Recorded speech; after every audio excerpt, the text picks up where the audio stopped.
The president of Ukraine, Volodymyr Zelensky, has finally admitted that it was indeed munitions stored by weapons manufacturers that detonated in Vyshneve, Kyiv region during the Russian attack on the night of July 6th. The Russian strike caused a secondary detonation in Vyshneve, which lasted for hours, destroyed almost 5 streets, and claimed the lives of 9 people.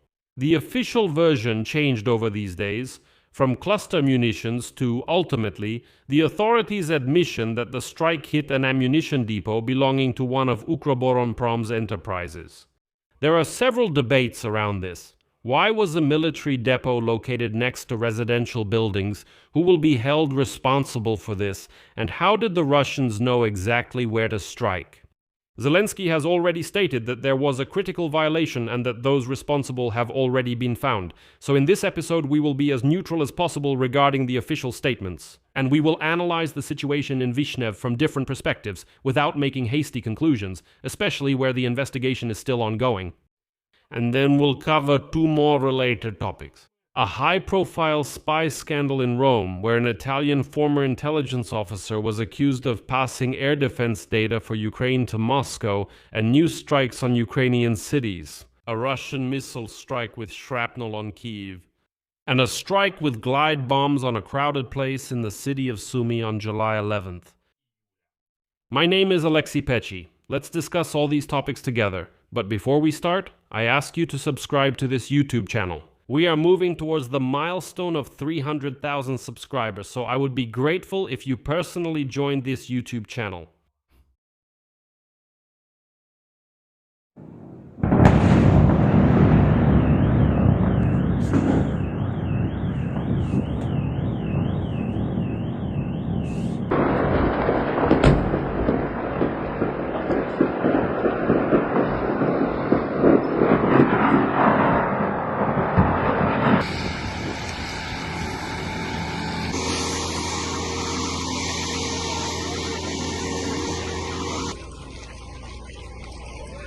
Let's go!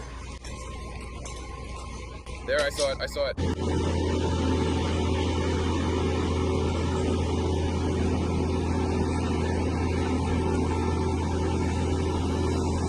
Who, in what positions at Ukroboronprom, unfortunately allowed the weapons depots to be in Vyshneve? This is strictly forbidden by both the law and the Stavka's decision.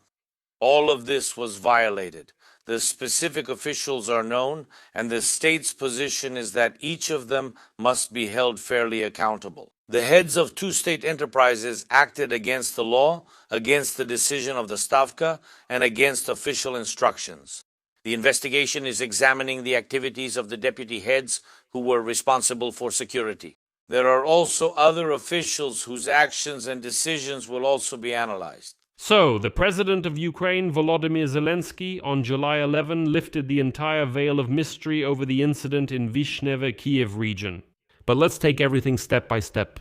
On the night of July 6, let me remind you, Russia carried out a massive combined strike on Ukraine using drones, as well as air, land, and sea-launched missiles.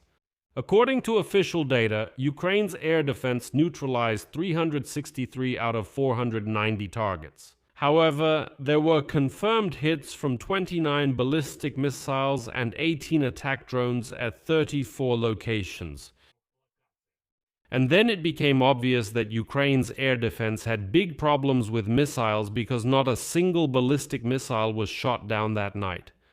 One of the points where a Russian missile hit was in Vyshneve near Kyiv, and that's exactly where secondary detonation began. A detonation that lasted several hours. And now comes the part that requires us to approach the topic very carefully. These are the theories about the causes of this very detonation. They have changed over time, and let's go through them in order as neutrally as possible. The first theory, which appeared on the very same day, is the use of cluster munitions. In the first hours, the official line of the authorities leaned toward the possibility that the secondary explosions were likely. These were unexploded munitions left after the Russian attack. As noted by Ukrainian media, cluster munitions were considered one of the most likely causes of the prolonged explosions. And on social media, people recorded sharp delayed detonation sounds characteristic of submunitions. At the same time, I emphasize, there was no official confirmation or denial of this version from the authorities at that time. The second version was that it was an ammunition depot. Almost immediately, an alternative to the submunition version appeared. And then lawmaker Mariana Bezuglaya wrote on Telegram that the Russians hit an ammunition depot. But almost immediately, Bezuglaya deleted this post, which remained only in caches. The Wall Street Journal, an American publication, also suggested a similar version. They suggested that secondary explosions could indicate the detonation of munitions stored in the warehouse. The reason for doubting the cluster munitions version was that eyewitness videos showed a power and nature of explosions that were quite uncharacteristic for cluster munitions. It was precisely this discrepancy between the official position and the visual evidence that prompted the president of Ukraine to decide to look into this matter. Well, at least that's what was stated in a closed WhatsApp group where the president's office communicates with journalists and where President Zelensky sometimes responds with audio messages. If you didn't know, yes, there is such a closed WhatsApp channel where communication between journalists and the president's office takes place. And there, Zelensky's team said that yes, it needs to be sorted out. And 3 days later, Volodymyr Zelensky publicly instructed the security service of Ukraine and intelligence to urgently determine what really happened in Vyshneve. It's important to note another crucial detail here. The official representative of the General Staff of the Armed Forces of Ukraine, Dmytro Likovyi, at that stage stated that the facility where the explosions occurred does not belong to and is not subordinate to the Armed Forces of Ukraine. He also reminded that there is an order from the Commander-in-Chief prohibiting the placement of ammunition depots near residential areas. So, at an early stage, the military already emphasized that the facility was not their area of responsibility. And that's also true, just so there's no room for manipulation here. And then, a few days later, the Ukrainian authorities explicitly identified the facility. Zelensky, based on reports from the Security Service of Ukraine, the Ministry of Security, the Ministry of Internal Affairs, and the Prosecutor General's office, stated that there was an ammunition depot of one of the Ukroboronprom enterprises in Vyshneve and the enemy struck that particular depot. He called the situation absolutely terrible. According to the investigation, as stated by President Zelensky, the heads of two state enterprises acted against the law, against the decision of the Supreme Commander-in-Chief's headquarters, and against their official instructions by allowing the placement of an ammunition depot in Vyshneve. Unfortunately, this story could end badly for Ukraine, as it is also a violation of the UN Convention that prohibits placing ammunition depots within populated areas or near residential buildings. Zelensky stated directly, quote, "Today, Major General of the Security Service of Ukraine, Poklad, reported the first results, who at Ukroboronprom and in what positions, unfortunately allowed weapons depots to be located in Vyshneve. A criminal case has been opened regarding this tragedy, and President Zelensky has announced dismissals. According to him, those responsible will be held accountable and there will be personnel changes in the structure of Ukroboronprom." Zelensky also ordered a large-scale inspection of similar facilities across the country. Quote, "The SBU, together with other law enforcement agencies, must check other similar enterprises as well. Internal control processes in Ukroboronprom must be strengthened." The scale of destruction, according to official data, is as follows. According to the Ministry for the Development of Communities and Territories, in Vyshneve, 280 residential buildings were damaged, 253 private houses and 27 apartment buildings. According to the Kyiv Regional Military Administration, 9 people were killed and dozens were injured. The government of Ukraine has already allocated more than 3 billion hryvnias from the reserve fund to deal with the aftermath. More than 500 residents were evacuated, and footage of the destroyed streets has already emerged. You've basically seen it.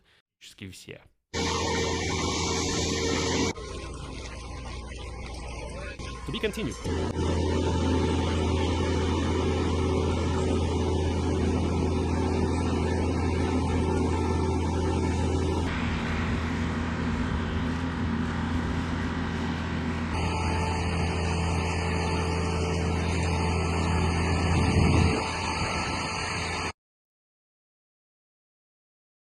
Now, about the discussion that has unfolded in the Ukrainian information space, I will try to present it as neutrally as possible, simply as a set of questions raised by Ukrainians and not as an accusation. The first question is about an old systemic problem. A number of public figures have pointed out that the catastrophe in Vyshneve was not only the result of an attack by the Russian Federation, but also a reason to talk about a long-standing problem in Ukraine. In cities, dangerous warehouses, military or industrial facilities have remained inside populated areas for years, and private houses, apartment buildings, roads, infrastructure, and so on have appeared around them. And the thing is, you can't really call this a crime, it's just that Ukraine lived without war and certainly wasn't planning to fight one. If, back in the days of the Soviet Union, a military warehouse was located somewhere on the outskirts, outside the city or populated area, then over time, just during Ukraine's independence, the cities expanded and simply absorbed these warehouses, which for years just stood empty. They, to be objective, weren't used at all. As a result, by the time the full-scale war began, these military warehouses were no longer standing apart, but right inside the city. That's why Zelensky called for an audit across the whole country, to figure out where else such facilities ended up inside residential areas. The second question is for counterintelligence. How did the enemy know exactly where to strike? Some military experts raise this issue, drawing a parallel with an earlier incident. As an example, a court document is cited regarding the 2025 strike on a temporary ammunition storage site at one of Kyiv's factories, I won't name which one, in Kyiv. According to the case materials, along with small arms ammunition, large caliber ammunition was also stored there, which the document describes as a violation of safety requirements. From this, it was concluded that the problem might not only be gaps in air defense, but also counterintelligence issues, like how does the enemy actually find out exactly which specific warehouses store what? But I want to emphasize, this is just a theory and a way of framing the question, not an established fact. The third issue is the incident with the deleted post on social media. The fact that Deputy Mariana Bezuglaya posted and then almost immediately deleted a message about the ammunition depot became a separate topic of discussion. Some saw this as a premature disclosure of information, while others saw it as an attempt not to give the enemy confirmation about the nature of the facility. Authorities have yet to provide an official explanation for this episode, leaving everyone confused about its meaning. The common denominator in the public discussion was that the Security Service of Ukraine and the Prosecutor General's office are still conducting an investigation. Final answers to the questions of what exactly detonated and why, who is specifically to blame and to what extent, all of this remains under investigation. I am recording the versions and official statements, but at this stage I am not rendering a verdict in place of the investigation. Now, a related topic that explains why this issue of how the enemy knows sounds so urgent not only in Ukraine but throughout Europe as well. The Italian prosecutor's office has uncovered a spy group that, according to the investigation, was gathering information on Western air defense systems supplied to Ukraine on behalf of the Russian military intelligence agency, the GRU. Defense News says the details are almost like something from a movie. The main suspect is 59-year-old Govino Piros, a former officer of the Italian intelligence services. The investigation names his handler as the Russian military attaché in Rome, Mikhail Ostakov, who is believed to be an officer of Russia's main intelligence directorate. The transfer mechanism was as follows. At secret meetings, Ostakov would give Piros lists of information requests, and in return he would receive micro SD cards with information, which were left for him in a hole in the wall. So, this Piros would hide the flash drive with information somewhere like a dead drop. According to the investigation, the Russian would pay 4,000 euros in cash for each data package. What exactly Moscow was interested in here, this list is quite telling. The European air defense system SAMP-T, supplied by Italy and France to Ukraine, the CAM-ER air defense system. The Leonardo Cupola Michelangelo system, which, by the way, is only scheduled to be tested in Ukraine. Italy's plans regarding Storm Shadow missiles and assistance to Ukraine in developing long-range missiles. This was the question that interested Russians the most, like how Europe is helping Ukraine develop its own ballistic missiles, for example. That is, the enemy was specifically looking for vulnerabilities in the very systems that protect Ukraine's skies. Italy's reaction is quite tough. The government announced the expulsion of 2 Russian military attachés from the country. They kicked those unwashed Russians out of Europe, finally. I really don't understand why Europeans still allow these unwashed individuals to be present in their countries. And the head of the Italian Ministry of Foreign Affairs, Antonio Tajani, stated that Moscow continues to use hybrid warfare against the West, calling it a serious and unacceptable interference. And I'll note here for the sake of completeness. Piros's lawyer stated that his client did not pass any secret information to Russia. So, in other words, the defense, of course, disputes the position and says he didn't pass anything like that. Well, yes, he passed it, of course, we admit it, he passed it. But not exactly some super secret information. And the third topic is the ongoing Russian strikes on cities, against the backdrop of which all the debates about defense are unfolding. Kyiv. For the 3rd time this week, Russia has carried out targeted attacks. And according to the head of the Darnitsky District City Administration, Oleksandr Kovtunov, the missile that struck Kyiv on the night of July 11 was equipped with shrapnel, which caused fragments to damage cars and residential buildings. And it was simply a miracle that saved people, because at the moment of the strike, the street was almost empty and people were not near the windows, which helped avoid casualties. But while we are talking about Kyiv, Sumy is suffering even more. According to the head of the Sumy Regional Military Administration, Oleg Hrihorov, on July 11 too, Russian guided aerial bombs struck a crowded place where civilians were present. Cars were moving, public transport was running, in general the city was living its normal life. At the epicenter of one of the strikes were a road and a bus stop, where, of course, there were people. Several people were killed, including a child, and dozens were injured. It is specifically noted that this week, according to Minister Mikhail Fedorov, the security situation in the Sumy region has significantly worsened. Russia has scaled up the use of Molniya-type drones, fiber-optic FPV drones, and guided aerial bombs which they are dropping specifically on an ordinary peaceful city. Let's sum up.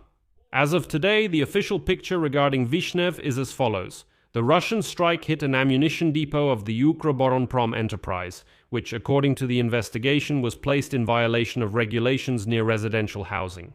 A criminal case has been opened, dismissals have been announced, and a nationwide inspection of similar facilities has been scheduled.